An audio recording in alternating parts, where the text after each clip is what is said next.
Hello learners, we've seen on January 31st we've got economic survey.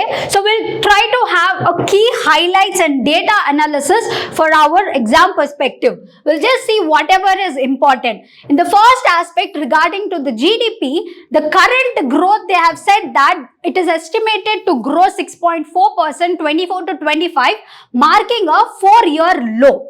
And coming to future projections, in 2025 to 26, it is expected to grow from rate between 6.3 to 6.8% is what been said regarding GDP. So the long time kind of a vision has been visible for the future projections, because to achieve the developed nation status by 2047, the economic growth rate, whatever is there, we are aiming to be around 8% annually for the last, for at least few decades from now on, because we need that kind of a status.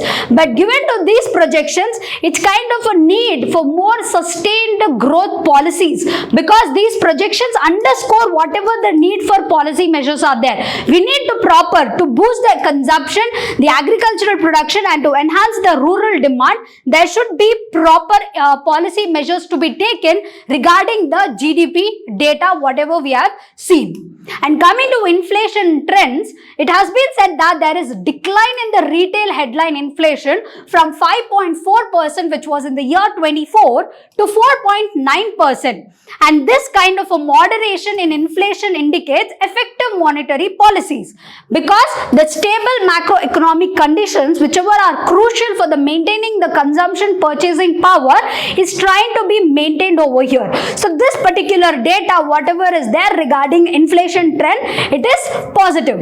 And coming to here, it's not kind of a negative, we can't term in the economic sense, but for our understanding, there is kind of a surge, we can say, there is kind of a downfall where the policies has to be more strengthened. Coming to retail inflation, in the year this particular economic survey, it's kind of a good is what you should understand. See, economic survey, when you try to understand in the literal technical terms, it would be difficult for us to remember the data associated or what kind of an economic measure is decreased or increased. So we'll try to make it as simple, as easy as possible. But before that, when you understand this, you definitely have to know the economic terminologies, the technical terms. Now, when I said the retail inflation, you should really know what is inflation in the first place and what is retail inflation, and you should also know the measure, if it is increasing or decreasing, which is good. So that is when you will understand later on the economic survey or budget. So learning the economic basic concepts lies very important. And coming to banking and financial sector, first we will see the credit growth. Here it has been grown steadily, and the growth is converging towards the deposit growth. The credit growth, whatever is there, is converging towards the deposit growth. And coming to asset quality, it got very good. This has been a very good indicator, because the NPAs, the non-profit assets, and that too the gross non-profit assets of the scheduled commercial banks got declined a 12-year low, wherein 2.6% of gross loans and advances as of September 2021. See, non-performing assets, if it is decreasing, it is good. And that is when the asset quality will increase. So what is the implication for these both is improved asset quality and a robust capital buffers is indicating that we have strengthening the banking sector and essential for supporting the economic activities. So by this implication, after analyzing the data, whatever the conclusion we have got, now we can see it's a kind of a positive aspect in the banking sector. Next, capital expenditure. What happened to capex? Like growth post-elections. We have seen post-elections here, and it has improved continuously from 21 to 24. The growth rate, like whatever the year-on-year we are seeing, that is 8.2% during July to November and following the general elections. So this kind of a continuous increase in capex implication is, it reflects the government's commitment to infrastructure development, which can stimulate the economic growth and create employment opportunity. If the capital expenditure is increasing, that means you are really tackling the problem of infrastructure, roads and everything.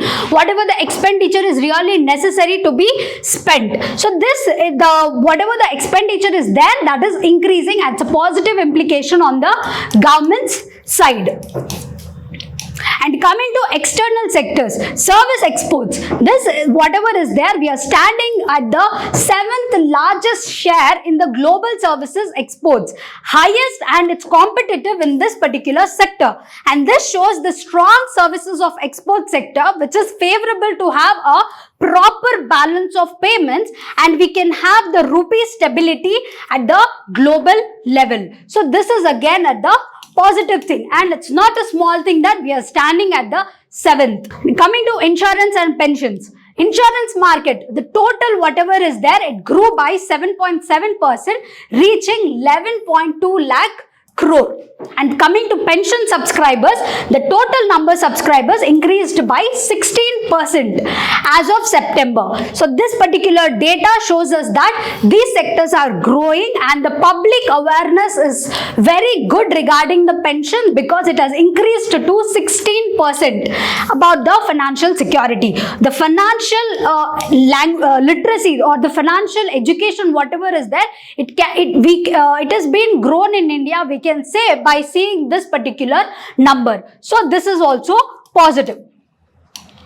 Coming to FDIs, what has happened? FDI received $55.6 billion, and it renewed number of investors into the country, and this shows the India's economic prospects at the global level. So resurgence in the FDI can lead to technological transfer, job creation, and also enhanced global integration of India's economy.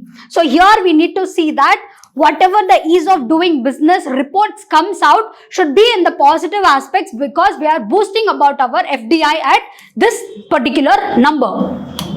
Next, coming to market dynamics, the retail investor participation in this is high entering the post-COVID-19.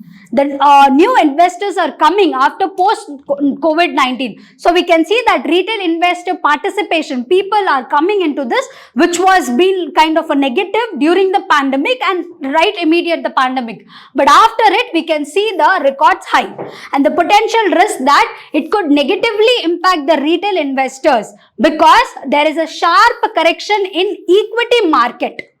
And this will, give a negative impact for the people who are investing in or they wanted to spend in the country. So there is an increase in the participation, but there is a need for investor education and to mitigate risk associated with the market volatility, because there is a problem in the equity market. The sentiments will be get hurt, and whatever the retail investment participation is there, it might come down as what it is projected in economic survey. And so this cautiously optimistic outlook, whatever is economic survey giving, what is economic survey in the first place? It's a kind of a document which is trying to analyze the previous year financial status of the country. So we have analyzed it and we have seen this, and now this is going to help us to formulate so betterly in the coming financial year. So this optimistic outlook is for India is to emphasize the importance of sustained reforms, infrastructure development, prudent fiscal management to achieve the long-term growth, and most importantly, financial literature among the people. So this is just a key highlight, and there will be a number of documents released in the market. You just have a you need not to read every other line. Thank you.